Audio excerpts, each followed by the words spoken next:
The numbers are what they are depending on the state of the business. The numbers are confirmation. The numbers don't lie. The numbers are the results. And so that a lot of times brings founders and entrepreneurs who are super excited about the product or service that they're bringing to market. When they see the results and sometimes the lack thereof, that deflates them. The visionaries don't necessarily like to get into the weeds. They have to. They need to if they want to navigate their companies successfully. The results are the thing. It helps to amplify the human experience and accelerate it as opposed to replacing it. And I think that's the fundamental shift that people have to get their heads around, which I don't think a lot of people have. It's a really important point. You've got to know your numbers. You've got to chunk it down, and you do step by step, bit by bit, follow the plan, assuming you get the plan in place in the first instance and map that out properly. Keith, welcome. I've been looking forward to this. Yes, it's taken us a bit of time to get here, but we are here, and that's the main thing. We are. No, it's all good. I've been looking forward to this too. So yeah, let's go. Absolutely. So Keith, you've lived, as I have learned and read, at the intersection of technology and management consulting for the last 35 years, and you've built companies, exited companies, led non-profits, raised capital, and now you're on a mission to level up one of the most volatile sectors out there, construction and contracting. So I think there are a number of different themes there that our audience would be very much interested in, that would learn from the wisdom and the wealth of experience that you have traveled over the last 35 years. So before we get into the frameworks of what your current platform is, let's start with where it all started. Okay. Well, first of all, 35 years, every time you say that, my hair gets a little grayer. It's amazing how fast time flies. I'll put it that way, for sure. So yeah, I mean, where it all started was literally my first job out of school was working with Apple back in the early 90s, 90, 91. And that really just kind of put me on the path, put me on the trajectory. I was an evangelist with Apple, traveling all over, talking about the Macintosh platform in like old big corporate environments, where they just had nothing to do with Apple, etc. And it was great because that evangelist approach really resonated with me, because it was about affecting change for the positive and applying better technology to business processes. And I learned a lot, obviously, through that through that experience, and it stuck with me for 35 years. So, and a lot of the things that I do today in terms of implementing technology to help improve processes are things that I was doing back then, things that I learned back then. So, a lot has changed in technology, but some of the core principles have not. So, from that standpoint, that's why I continue to be excited about that kind of convergence between technology and management consulting. Over the past, since my time at Apple, I've been involved in very large management consulting practices, and I've worked with very large clients in tech and in government too, working with government agencies for many years, and have built very large management consulting practices. And again, the challenges haven't changed all that much over the years. The names and faces have changed. Some companies have gone away and others have come up. But the challenges are pretty much the same in terms of trying to, establish leadership, how to manage people, how to utilize technology the best way, how to, be efficient, etc. That really hasn't changed all that much. And that's kind of leading me to where I'm at now, and taking all of the lessons that I've learned in building, either my own companies or helping the founders build and exit successfully, to where I'm at now with this particular sector, which is in construction, in contracting. Mm-hmm. A very interesting one with a whole lot of challenges that I'm sure we'll talk about here shortly. 100%. So let's just rewind a bit, right? You mentioned the dot-com era, and as I understand, working at Apple, you were in the San Francisco Bay Area during the late Yep. 90s. And, yeah, if accounts are to be correct, you saw business plans on cocktail napkins I did. Yeah, I right? shared that with you before. I mean, that was a real thing. Right. So, They that's super interesting. And that sort of napkin plan sort of environment, what did the dot-com bust teach you about hype cycles that you might apply, for example, to now, given that we are sort of in this AI, phase? For sure. Yeah, no, look, there are some interesting similarities, we'll put it that way, between what happened in the late 90s in the Bay Area and the tech sector and what's happening now.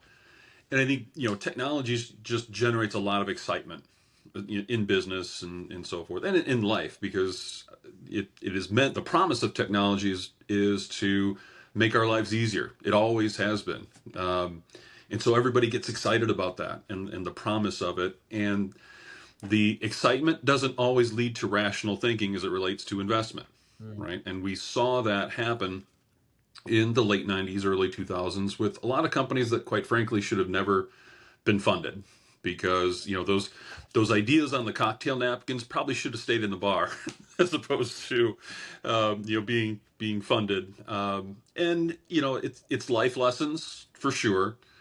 And I think one of the things, the major takeaways from that era, in the early 2000s, after Y2K and all that, were the companies that blended really solid technology with solid business practices were the ones who stayed, basically, who the ones who survived, I should say. The ones who had great technology but maybe not great business fundamentals, how to run a business, how to build a team, how to build a good culture, etc. They either got acquired by those who did, or they just completely went away. So I mean, it's and that's kind of the natural evolution of business, creative destruction, however you want to phrase that. But it's kind of the same sort of parallel today, where you've got a lot of really good, cool ideas that haven't quite been fleshed out just yet. So there's a lot of promise out there, a lot of excitement for sure. And yeah, where there's excitement, there's usually money and funding for sure. And so we're seeing that happen now, and it'll be interesting to see, probably, not if, but when the shakeout happens with the AI fueled technology. I don't necessarily want to call it a bubble, although a lot of people do, because there is a lot of foundation. There's a lot of there as it relates to AI, but things will happen, and the stronger businesses, the ones who are good at running business along with the tech, will survive like they always have. Does that make sense? Fundamentals, right? Fundamentals of like the basics of It business, like is. whichever era you're in. I think Yeah, a strategic, solid framework that gets the basics of business in place, regardless yeah, of what the canvas is, or regardless of what the colors or the materials that you're using, are for sure. absolutely fundamental. And those are, I think, era era leapfrogging types of pillars that last through cycles, hype Yeah, cycles, downtimes, uptimes, whatever it might be. And I think that's absolutely key, right? And yep, possibly you've got that's the difference between what the theater of these hype cycles are versus the real sort of leverage that you can build if yep. you put the fundamentals in place with good foundations, right? Yeah, I think that's right. I think the days of being able to, from a balance sheet standpoint in a startup, to not generate profit for a really long time before you start, before those shareholders start demanding to see some return in some way, shape, or form. I think those days are very limited Yeah. because of the experience that so many people went through, not in the too distant past. I mean, we're only talking about what, 20 years ago or so. Mm. So The days of looking at a company like Amazon that grew exponentially, but didn't generate a profit for many years. Again, I think those days, I think shareholders are going to be much more demanding. They're going to want to see more immediate results than the runway that some earlier generation tech companies had, and that's going to create a lot of pressure on the founders, basically, and to deliver results. And it'll be interesting to see just kind of how that shakes out for sure. Overall, though, I'm bullish. I'm optimistic on the promise of AI, because I can speak just personally. Helps what we do. It doesn't replace what we do. It just helps what we do in terms of speed and acceleration, and just doing things faster so we can accomplish more. And I love that. So that's all good from our standpoint. Yeah, so I couldn't agree more with you. It helps to amplify, the human experience, accelerate it as opposed to replacing it. And I think that's the fundamental shift that people have to get their heads around, which I don't think a lot of people have. And so there's a lot of scaremongering there because of it. There is. So, let's sort of leave AI to the side for a second, and on the basis that, the fundamentals of business, the fundamentals of consulting, the fundamentals of getting the framework in place and solid frameworks in place to run a business are absolutely key. And if we look at the audience here, we're looking at people who are starting up, we're looking at people who are entrepreneurs, we're looking at people who do not have 35 years experience of navigating these landscapes. Your first senior exec role outside of tech was FoodSaver, right? Vacuum packaging. Vacuum packaging machine. In the in the early 2000s, and this is a really good example, by the way, of someone who founded the company, genius engineer, genius inventor, but poor business person. Right. I mean, he a great product, a lot of demand and a lot of loyalty for the product, but basically ran the company into the ground because of not having the right, commitment and discipline to business processes. So the investors basically brought in a new CEO, who brought in a CFO and myself to kind of build out all of the tech that was needed to turn that company around, which is exactly what we did in about 2.5 years, and exited very successfully. So it's this phenomenon in terms of inventors with really good ideas, or founders with really good ideas that get to a point and then need help or whatever. It's not limited to just tech, but so I've seen that. I've kind of gone through that experience as well, for sure. It's interesting that you say that, because you talked about an inventor with a great idea but doesn't know about business, and you see that a lot. You see that in all types of industries. For sure. You see it more sort of in the creative space, right? Fashion or music, or people who are chefs or restaurateurs, or who are phenomenal in their specific good at what they do. Talent. Yep. Just amazing at what they do, but actually have no idea on the numbers, on the frameworks, on the basics of basically getting money in the bank. Yep. And keeping most of it. Hopefully growing that money in the bank. That's not a bad thing. Yeah. Right? It's the lifeline that, is, you would think, regardless of whether you have a business mind or you've been to Harvard, you have an MBA from Harvard or not, how do you pay the bills? And how do you have enough to have left to pay for the food that's on your table, to pay for your family? That's exactly right. You don't need it's exactly right, Dylan. Degree to think about that, right? When push comes to shove. And so that's exactly right. It is mind-blowing in one sense. I understand on the one side, creatives don't have a business mind. They haven't been to business school. They don't understand the numbers. They don't care about the numbers. That's not their thing. I get that. But equally, whether you know about P&L sheets, balance sheets or not, you do know that you need disposable income in your bank to go and buy lunch. So, I agree, by the way. I agree with everything that you said, and I've seen it firsthand with, again, founders, entrepreneurs who, they may have come up through the ranks in whatever business that you're referring to. Obviously I'm really tightly knit with construction and contracting, but the same principle applies, like you say, fashion, music, tech, whatever, where somebody kind of comes up, maybe they worked for somebody else for a number of years and said, you know what, I can do this. I have a passion for whatever it is I'm doing, and I'm going to go out and start my own thing, which happens all the time, happens every day. And they get really focused on the product or the service that they are passionate about, which is great, and you need that. But there needs to be an equal level of passion and attention to the results of the business activity. And it's amazing to me still how many entrepreneurs actively avoid meeting with their accountants or their CPAs to go over those numbers. And I understand the reason for it.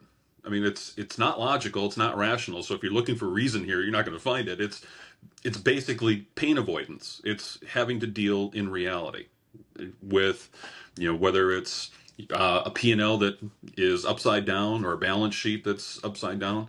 The numbers don't lie. The numbers are the results. And so that a lot of times brings founders and entrepreneurs who are super excited about the product or service that they're bringing to market. When they see the results and sometimes the lack thereof, that deflates them. The visionaries don't necessarily like to get into the weeds. Well, they have to. They need to if they want to navigate their companies successfully. The results are the thing. And like I said, it's interesting to me how many entrepreneurs, try to avoid reality, which you can do. You can avoid reality. You just can't avoid the consequences of avoiding reality. So, and some entrepreneurs have to learn that the hard way. Yeah, I was going to say one way or the other, they learn that, right? And sometimes you have to, one way or the other, they do. right? So, And it will keep happening until they learn that lesson, right? So 100%. No, 100%. that is, So, I mean, that's the value, I think, of what I try to bring to our clients, or even just in whether it's formal or informal coaching and whatnot, is to make people entrepreneurs less scared, less afraid of looking at the result, actually embracing those, and being excited about it. I think that's the key, and I've seen that. That's not always an easy task for sure. Getting entrepreneurs kind of past that mindset or that hurdle. But once they do, I love to see when the light bulb turns on and they actually look forward to looking at the numbers, whatever they are, because it helps them make more informed decisions for sure.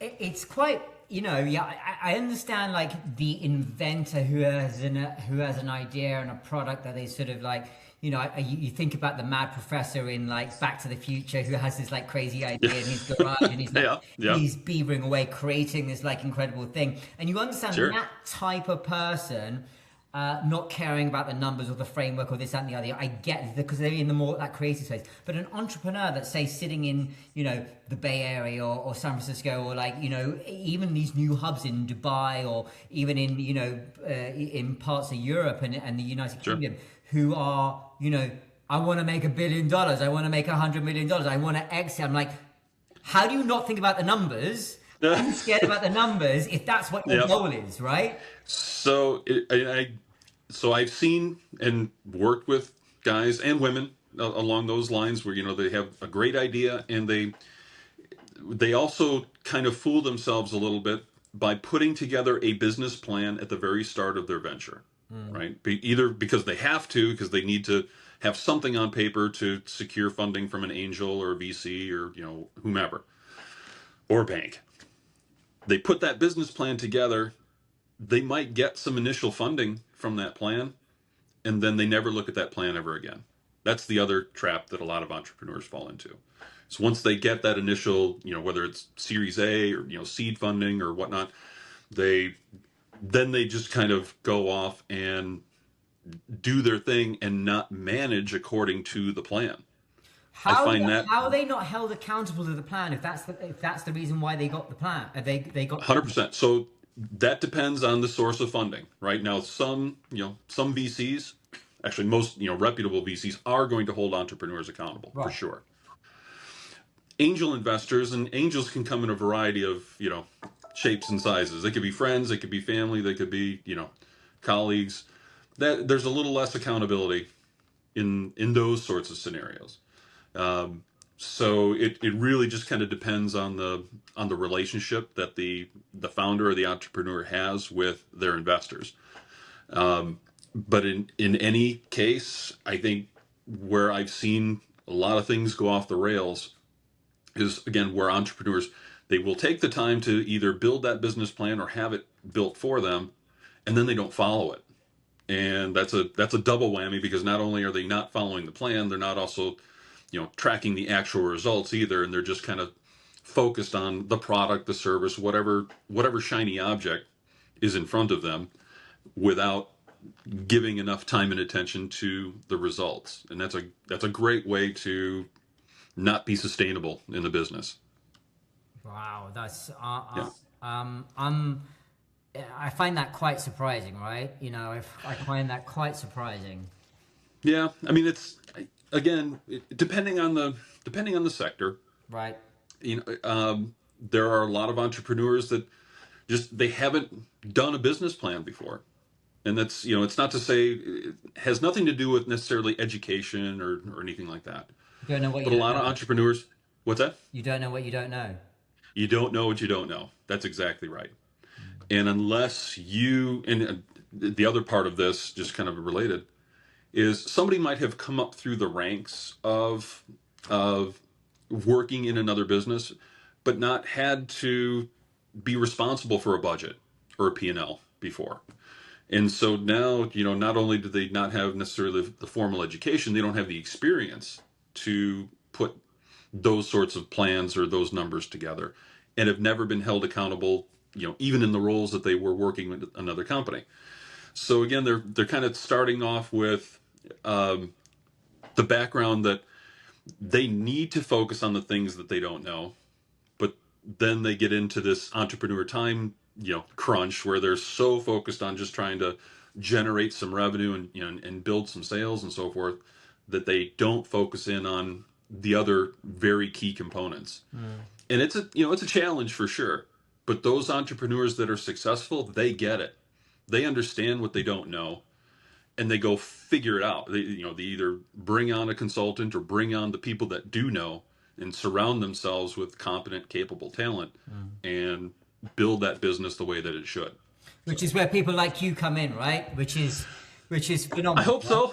Yeah, no, I mean, you've proven it Yeah. time and time again. So, I mean, Yep. if we look at that with a little bit more depth, when, whether it's FoodSaver or it's the other companies that you've sort of helped turn around, Yep. you help these companies around getting ready for acquisition by, larger companies. What's the real checklist, both mentally and operationally, of making a business acquirable?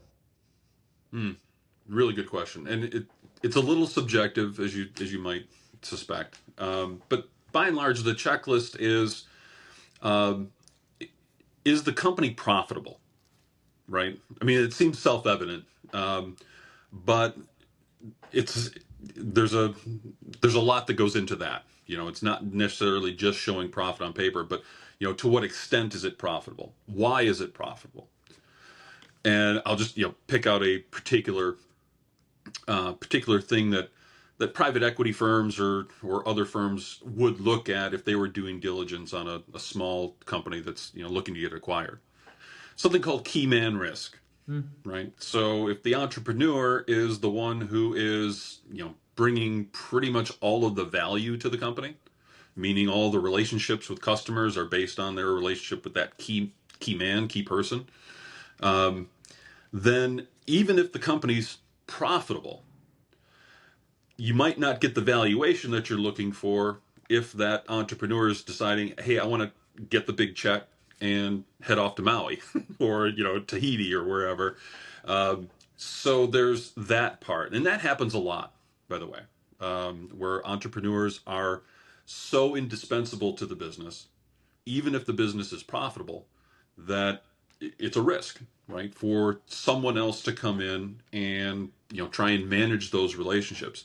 It is actually more productive for the entrepreneur to have other people within the company that bring value for sure, and can maybe even transition if the company is acquired, those people and those processes they become part of the acquisition.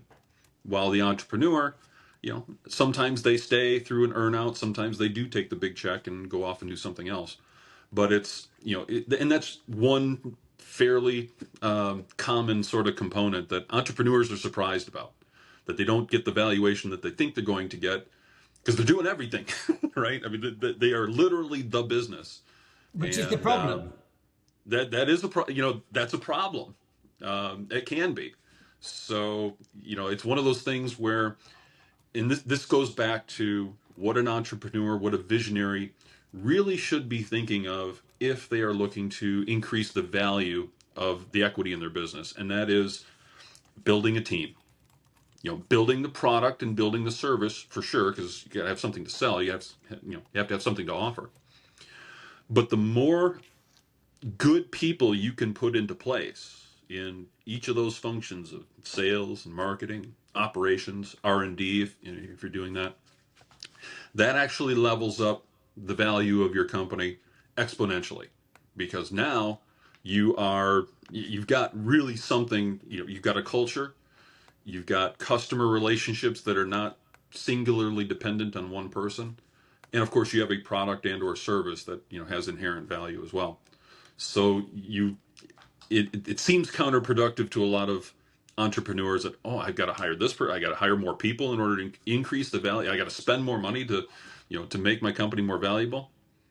Yeah, you do. The right people, for sure. But that most definitely helps. And it's like you say, that's a difficult one to get people's heads around, right? It's like, sure. People would genuinely think that, because of them, the business exists, and it absolutely has started because of them, and it absolutely is their vision, and they manifested it, they brought it to life, etc. But what people don't get their head around is that they have to get out the way in order to be able to scale. 100%. No, 100%. Now all of a sudden they become the bottleneck from getting to the next level, and that shift, I think, is a really difficult one for a lot of people to. It is. It is. No, I mean, so in addition to, I mentioned Apple and FoodSaver and so forth, I was part of a tech company, a $1 billion tech consulting company for many years that grew through acquisition, basically. Spent a lot of money acquiring a variety of other like smaller niche boutique firms and the tech that came along with it, right? In some cases, custom apps and so forth. And overall, although the acquisitions grew the company revenue and it looked good, to shareholders, wow, we have a $1 billion, company. The assimilation of the companies that were acquired didn't always go so well. In fact, there was probably more companies that failed to assimilate after acquisition than succeeded, which, ultimately didn't end up well for that company. And that, that's just one example of thousands that happened just in the tech sector in the early 2000s, after the dot-com bubble burst and so forth. And companies have learned that over time. So that they are, especially savvy PE firms, savvy firms that have gone through the process, they know what to look for. So just having a banger product or banger service, that's a great start for sure. And depending on who's looking at you, that might be all they're looking for, and that's great. However, if you are a company that's primarily service based, then a potential acquirer is going to be looking at the whole thing. You're going to be looking at your relationships, going to be looking at your staff, going to be looking at all of the things, including the numbers, to determine whether or not you're worth acquiring. So, and like I said, a lot of entrepreneurs are surprised when they don't get the offers that they think they're going to get. So, a lot of lessons there. Yeah, no, without a doubt, lots of lessons there. So let's go through an example. Like, I'm a startup, I am a couple of years in, I'm making some revenue, I've got the product, I brought my MVP to market, people are buying it, I don't have a team, I have I'm not talking about me. I'm just saying, just an example. Like I've got Yeah, people no, I around, follow you so far. Sure. I've got people around who are like helping me in certain areas, and I come to you. Then what? I want to So, scale. I want to scale. I want to like go beyond okay, so myself. you want to scale, you don't want to sell. Okay, Yeah, I and mean, I part of it is just understand. I understand that I need to build out a team. I understand that I need more than just me. I sure. understand I need more than just me managing different parts of the process. And I want to get to that 100 mil. I want to get to that half a bill. I want to get to that bill. So, Yep, but I'm at the, I don't know, half a million, million, 10 million, yep, whatever it might be. But it's just me, effectively, doing sure, managing the whole spectrum, but other people in place, but managing the whole spectrum. Now sure. what? Okay, so great question, and the answer to that is where is your plan? Meaning, you want to get to, let's say, $1 billion. I think that was your top number. It was breaking up just a little bit, but I think a billion was your, kind of your target, right? That's your destination. Now it's about time frame, right? Because how fast do you want to get there? Is that 3 years out? Is that 5 years out? Is that 10 years out? And that's a really important question because if somebody says, I'm doing, 500,000 this year and I want to do a billion in 3 years, okay, that might not be realistic. Or the plan that we put together is going to include a lot of funding, seed funding, et cetera, in order, a lot of variables in there. But at the end of the day, the plan that we put together, it's a comprehensive financial model that shows where you're at today across revenue projections, OPEX, your balance sheet, cash, because we need cash, got to pay the bills between now and when we get to a billion. And every month basically is laid out what, how many units we're moving, how many billable hours we're producing, what that revenue looks like. And we're tracking marketing expenses as well because a lot of business plans don't include that, or a lot of financial models don't include that, which I think is a huge mistake. So having that roadmap is critical. And it's not just busy work because studies have shown that those businesses, especially startups, those startups that have a formal plan and manage to it are 40% more likely to actually achieve their plan, right? So more than just the cocktail napkin that we were talking about before. I mean, it's a real financial model that's integrated with your accounting system. That's what we build, so that those results are part of the ongoing, weekly check-ins, weekly discussion. The numbers are right in front of you. You can't hide from them, nor should you. So, the results compared to what the plan was on a monthly basis, quarterly basis, etc., helps entrepreneurs actually achieve what they say they want to do. And basically what we're doing there, Dylan, is taking that big goal, going from what you said, 500,000 to $1 billion. That's a big initiative. And we break it into manageable chunks.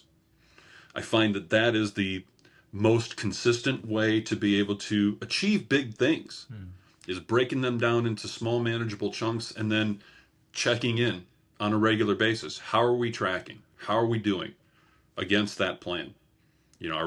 Do we need to make adjustments to that plan? Okay, yeah, great. Let's do that.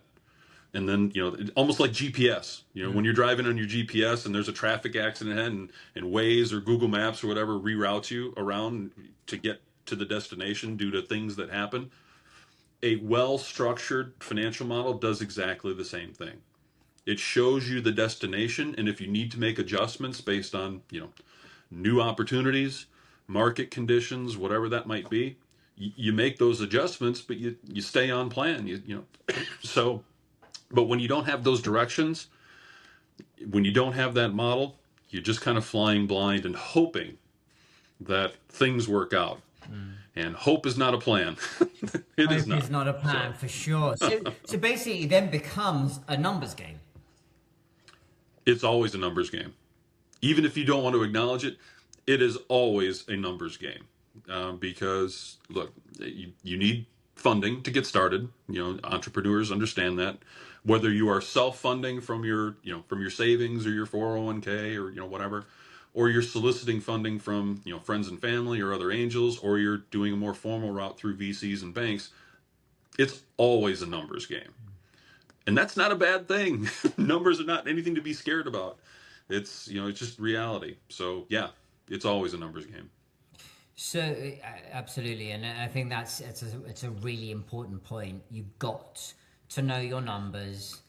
You've got to chunk it down. 100%. And you do step by step, bit by bit, follow the plan, assuming you get the plan in place in the first instance and map that out properly. Understanding that things can change, right? Understanding exactly. And look, the thing that I think, and I run into this all the time with established businesses, businesses that have been around for, let's say, a couple, 3 years, 5 years, whatever, who've never operated with a plan, but who have, kind of gotten along, right? They've made money, but they need something more structured in order to get to the next level, right? So there is a way you could start a business without a plan and be somewhat successful. It happens for sure, depending on the business and the market conditions, etc. But two things: the first is, if you had a plan that was laid out, how much more successful could you have been over the past 2 or 3 years? And the other part of it is that without a plan or a financial model going forward, are you going to be as successful? Are you going to be even able to stay in business over the next 3 to 5 years, even if you've been in business for 2 to 3 or so up to this point?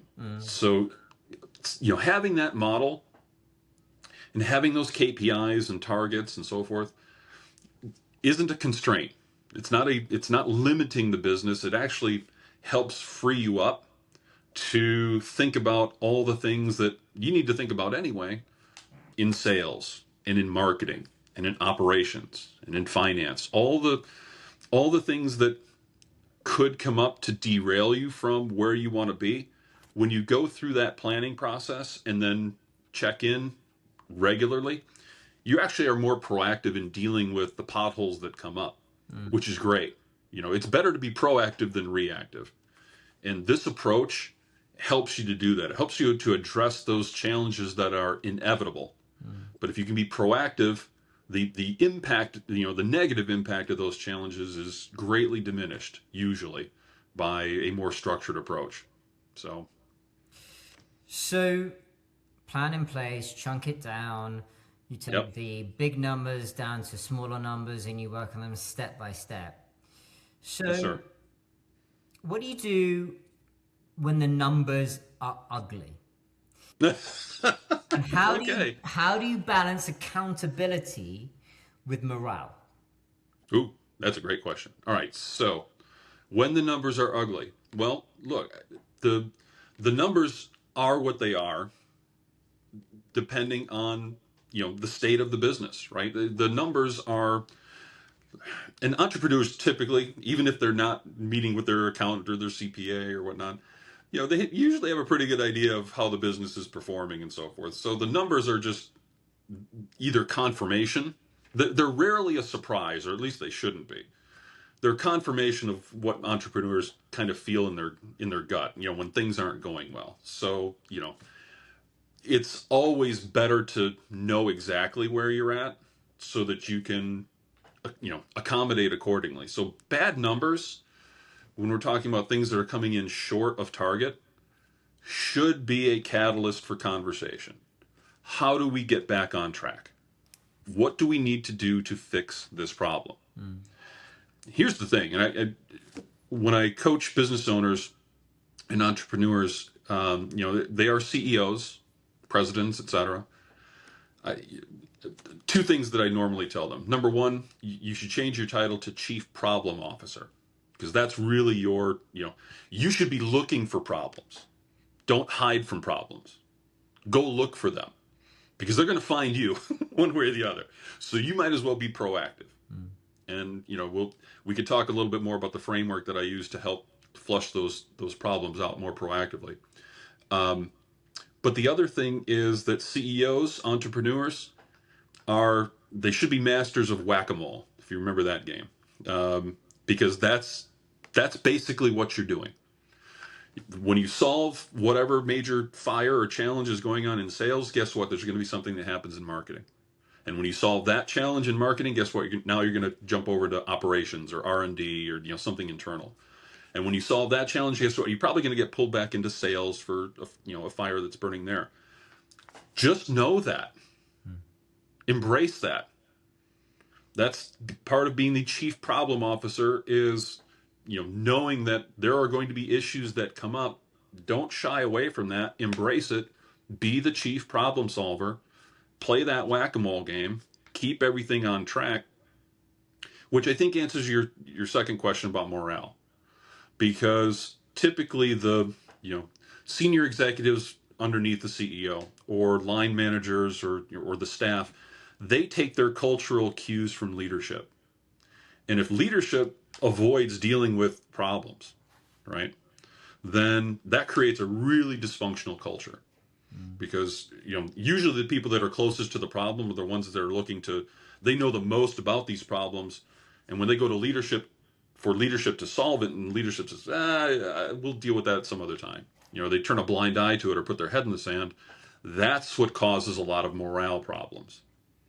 So when things aren't going well, embrace that and get feedback. If you're the entrepreneur, if you're the leader, get feedback from the people that are closest to the problem and really, really focus on solving that problem once and for all. And then move on to the next one because it's waiting for you. I hope that answered your question. Yeah, no, for sure. I think that that's absolutely key. I think, in the midst of fear, that is where your answers lie, right? That is where gold dust is, right? That is where your real treasure is, your real opportunity is to 100%. learn and to get yourself out of that hole. The answers are in the middle of that fear. 100%. The problem beyond that is, I feel, societal, whereby society makes you want to put fear aside. Just put a brave face on everything. Everything's great. Everything's fine. Yeah. I'm having a fine day. Everything's perfect. Everything's great. Behind closed doors, it's falling apart, but in front of everyone else, everything is perfect. And it feels almost like people are conditioned into not wanting, not understanding, not having the skill set to the mental skill set to look into the midst of that fear, because you're taught to sort of almost glaze over it to make out that everything is going fine.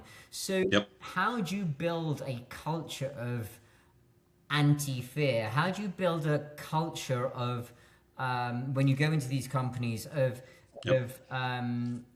mentoring them, coaching them into looking into the midst of their problems and teaching them that's a great thing to do, not a scary thing to do?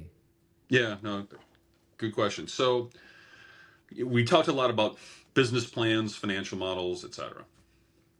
I think one of the expectations that a leader can and should set, and the expectation I try and set with clients that I work with, is we're going to put this plan together, and there are things that are going to go wrong, because no plan ever goes according 100% to plan. That just doesn't. There are always going to be things that, known knowns, known unknowns, etc. So when, not if, but when things go wrong in any part of the plan, we need to have open communication about that.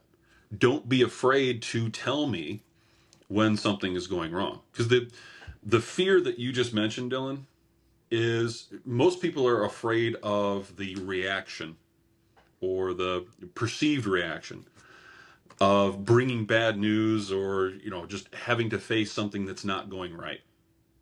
Right? So, and that's just coming from misexpectations.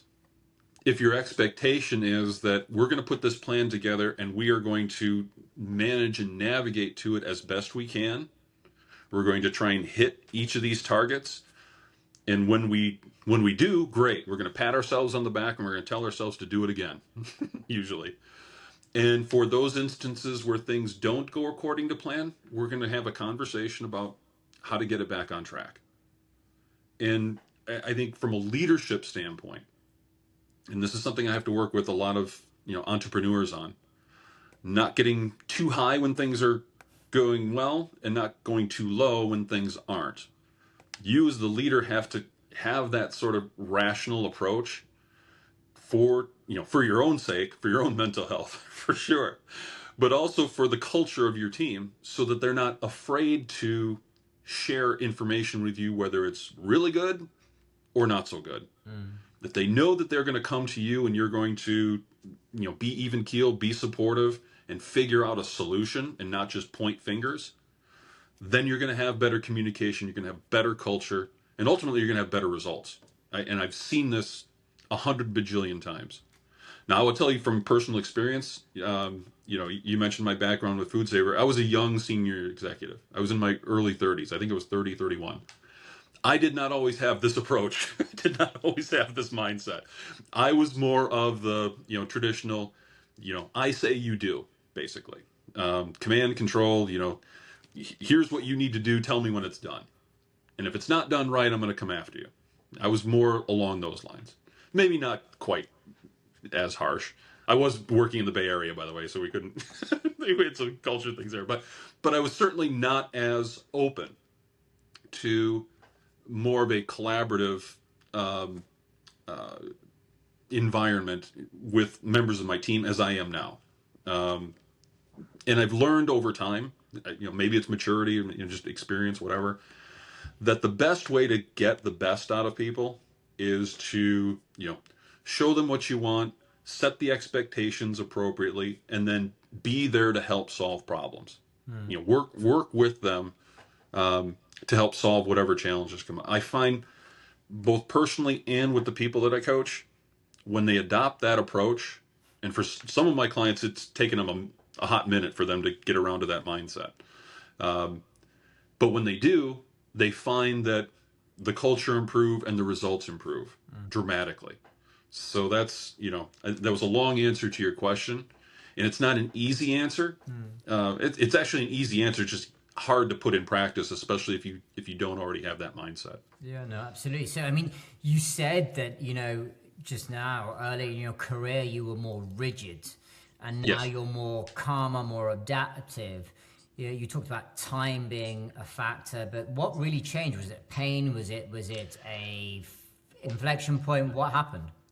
It was. So it was pain for sure, because I was not doing myself any favors professionally with my colleagues who were, also senior executives. And our CEO at the time had the foresight to bring in a coach for me. It was my first professional coach. And that was a game changer for me. And the real game changer was that coach did what was called a 360 assessment, where I rated myself on certain things, my colleagues rated me on certain things, and my staff rated me on certain things. And it's 360 assessments have been around for a long time, but it was my first exposure to it. And it was hard. Yeah, because my own perception of my skill and style and so forth was very different from my colleagues and from my staff.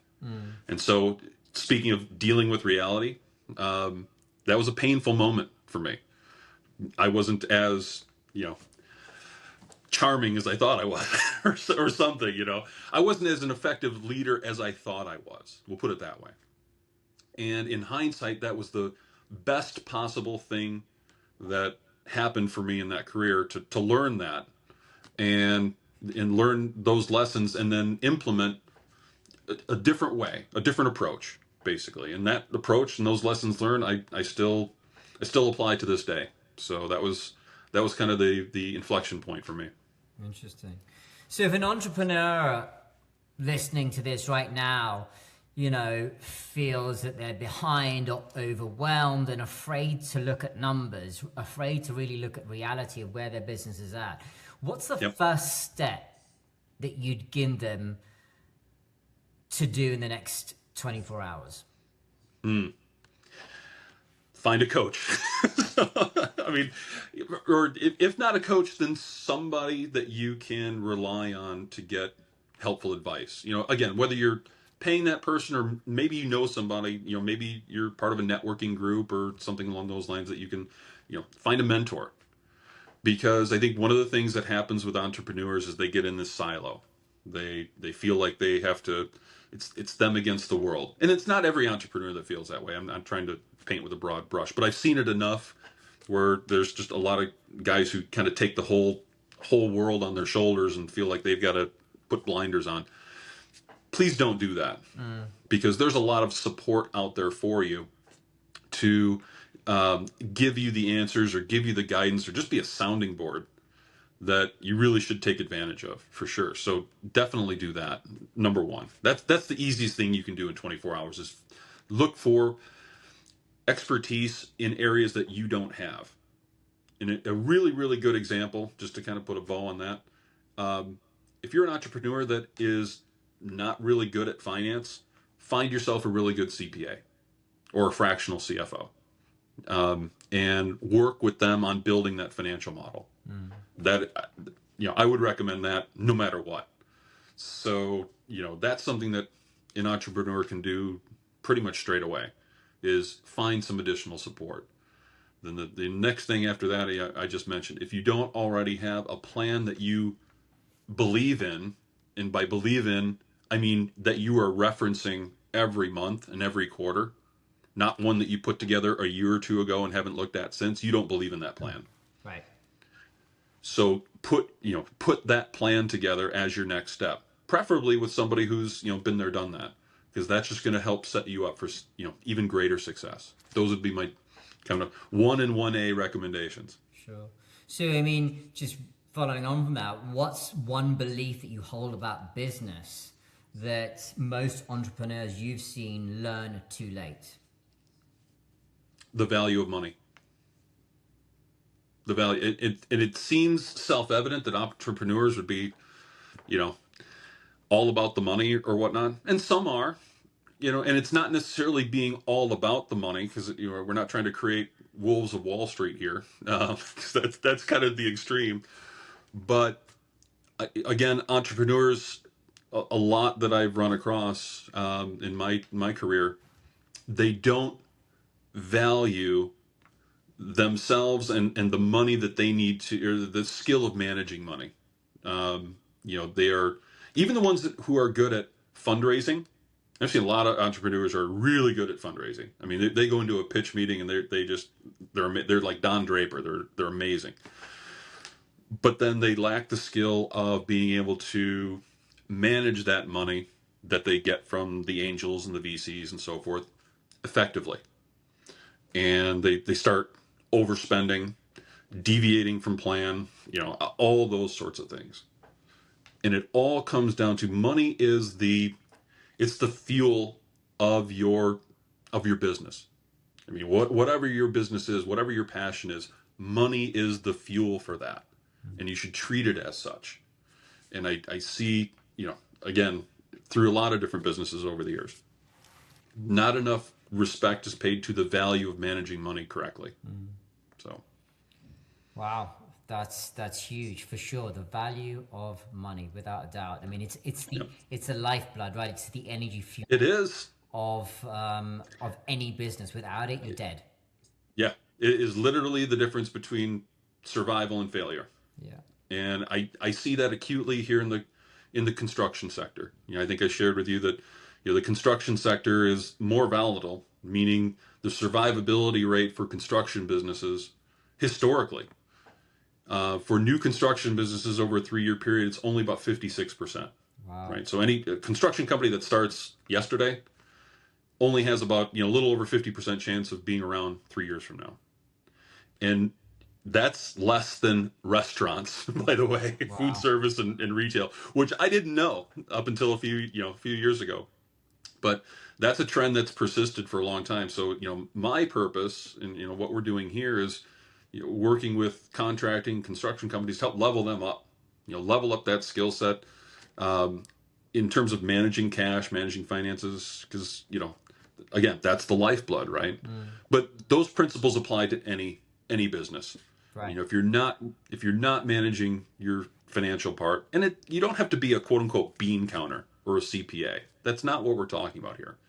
But it's just tracking, probably get 5 or 6 KPIs on a regular basis. Almost like, when you're driving your car, you're checking out the various lights on your dashboard to make sure that they're, within range. It's exactly what we're talking about here. And when you see that check engine light flash, you know that, okay, it's time to do something different. Well, same thing here.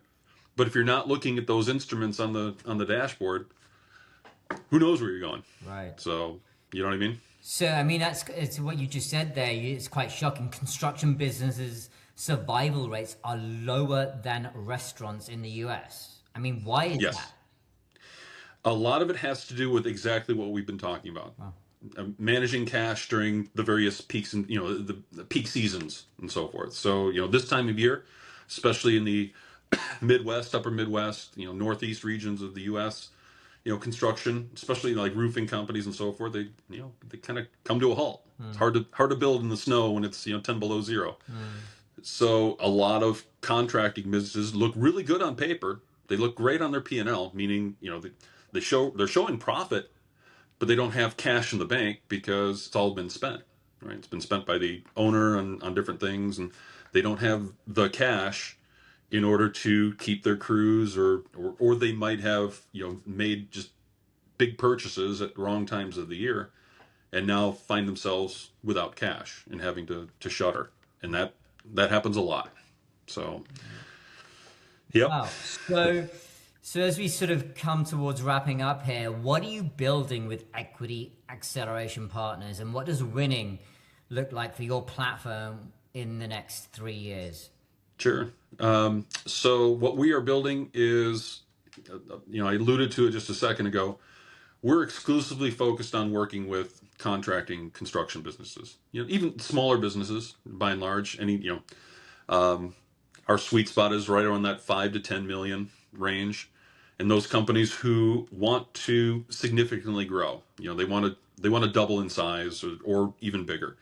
We love that because that shows that if they've gotten to that level, if they've gotten to the $5 to $7 million range, they're doing something right, and that's good.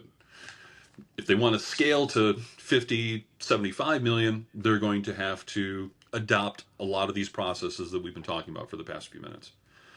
And what we do is provide the skill set. We provide the coaching for sales, marketing, operations, and finance, all 4 of those key disciplines. And it's not that a client's going to engage us for all 4, because different clients have different needs. And so, for some, we'll just go in and help build their sales team.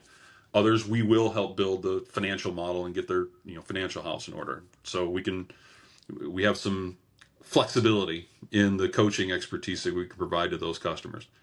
And our purpose, to be honest with you, Dylan, is, again, to level up the whole construction sector. I would love us to make such an impact on the survivability of these businesses that we get to, at least above restaurants. It's it seems like a low bar. But yeah, that increasing the survivability rate for these contracting and construction businesses is a major, that would be a major win for us, for sure. On a smaller scale, the more clients that we can help them realize their objectives, whether it's doubling over the next 3 years, or for some of them, it's just getting their house in order to be acquired successfully, and get that, 3.5x or 4x valuation, and get the payout, all that. Whatever they say they want to achieve, if we can be a major factor in helping them achieve that, I love that. I love that very much. That's what drives me. So that's powerful. That's, not just insightful, but incredibly powerful and incredibly, a huge driving factor. And I love hearing that. You love that impact on other people and helping other people For sure. skyrocket beyond where they're at, to be able to, you know, show them the gaps and help them fill those gaps, bridge those gaps, and build from there onwards and upwards. 100%. It's a great agenda, and you know, I wish you Thanks. all the success in the world with this. And so, Thank you, Dylan. listen, Appreciate it. you know, where can people find you? Where can people find EAP? Sure. So if you're interested, our website is www.eq, that's eqacceleration.com. Check us out there. Please feel free to check out our LinkedIn page. We have a lot of, you know, different posts and so forth on there. We're pretty active on that platform. So yeah, feel free to, you know, take a look. And, you know, there's a lot of content on there about not just what we do, but how we do it. So we want to be educational as well as consultative. And there might be some things that you pick up if you're not in the contracting or construction field. It's okay. There might be some things that you pick up on the website or our LinkedIn page that you can apply in your own business, and we would love that. If that works, and, you know, if you do that and it works, please, you know, drop a DM. That would be awesome. We'd love to hear that. Fantastic. Thank you so much, Keith, for your time, your wisdom, your insight. It's been hugely interesting to hear. I've learned a lot. I know people listening will. And yeah, I wish you all the success in the world. Thank you so much for your time. Thank you, sir. Appreciate it. All right, you too. Take care now. Take care.